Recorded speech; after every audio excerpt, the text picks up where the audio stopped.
जी मैं प्रेजेंट करना चाहूंगा।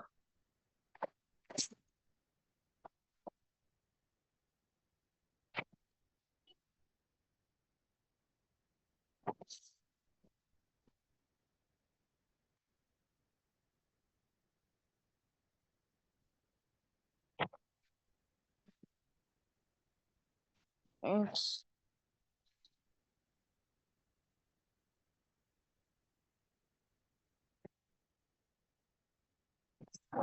अच्छा। मैं अगर आप मुझे कुछ वो मेरा नाम नहीं पता, मेरा इंट्रोडक्शन नहीं पता, तो मैं एक शॉर्ट से इंट्रोडक्शन करवा देता हूँ। मेरा नाम राना इब्राहिम तारिक है। मैं 7th क्लास में हूँ। और, मैं इस टाइम पे 11 सोशल वर्क कर रहा हूँ और अपनी बिजनेस जर्नी का स्टार्ट कर रहा हूँ। तो मैंने भी कैश फ्लो कॉटन से बहुत कुछ सीखा और मैं आप लोगों को भी सिखाना चाह रहा हूँ। और हमने ऑलमोस्ट चैप्टर 2 भी कंप्लीट कर चुके हैं हम लोग। और हम पिछली बार कर चुके थे is called emotion of fear. ठीक है, मतलब ये ई और एस के उसमें था। अब असल बात आती है the B, business owner. This group of people could almost be the opposite of S sorry. ये ऐसे लोगों का एक ग्रो है, ठीक है, जो बिल्कुल बिल्कुल ऑपोजिट है एस क्वाड्रेंट के, सेल्फ एम्प्लॉय के। Those who are true bees like to surround themselves with smart people from all four categories. ये जो असल बिजनेस ओनर्स होते हैं ना, वो अपने आप को घेर वो ये चाहते हैं कि वो हमेशा ऐसे लोगों में रहें जो मतलब स्मार्ट हो और हर क्वाड्रेंट से हो। Employ, self employ, business, investor.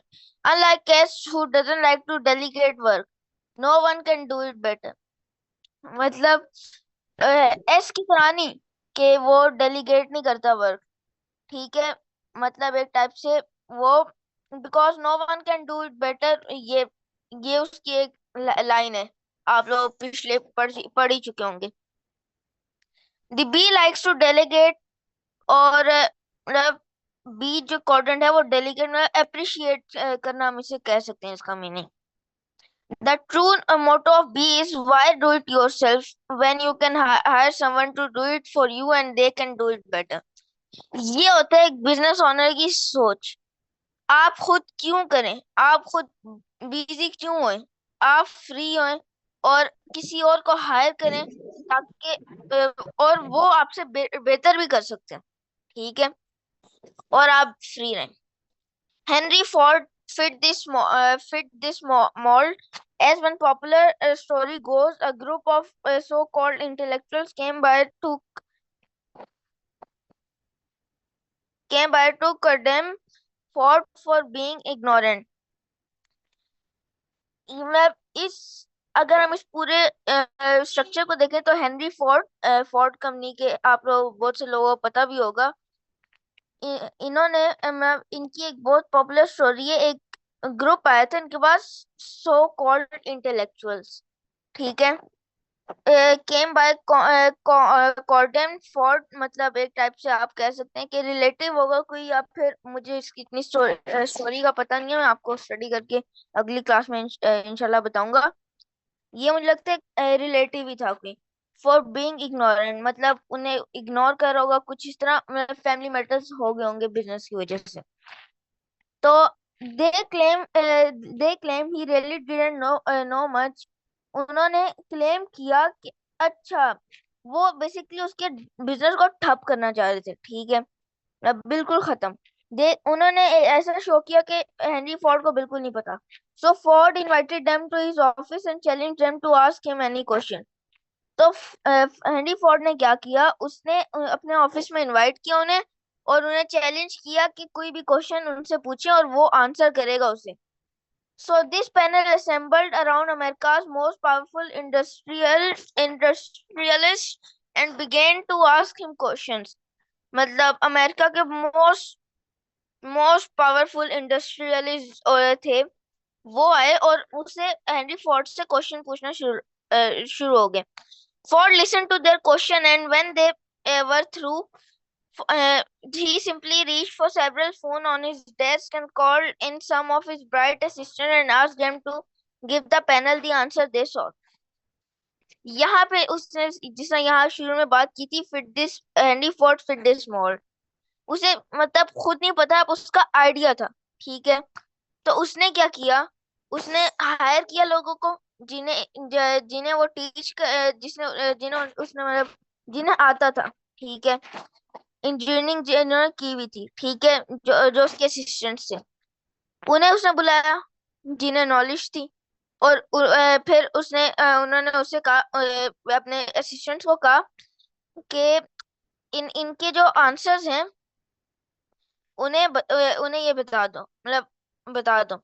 He ended by informing the panel he'd rather hire smart people who went to school and come up with the answers so he could leave his mind clear to do more important tasks like thinking.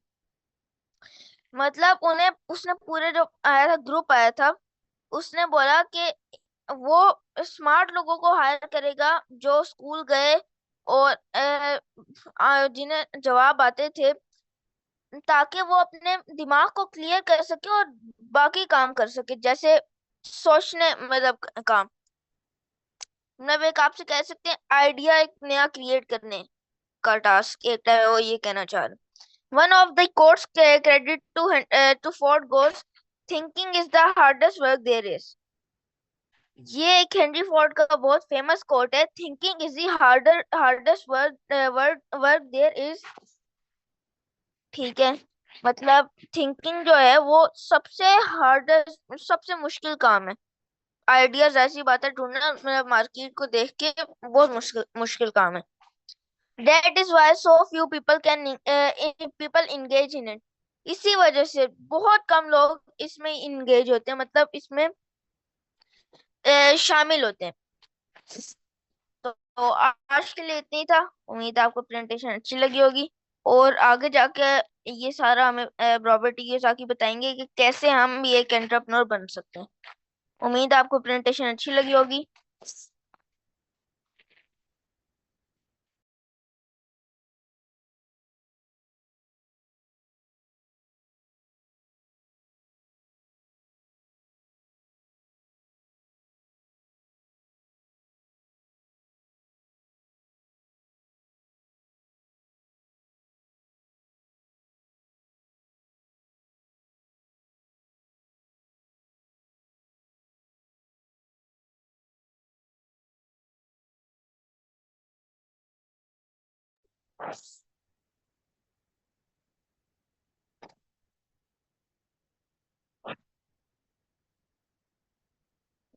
Thank you. Thank you. Thank you. Welcome.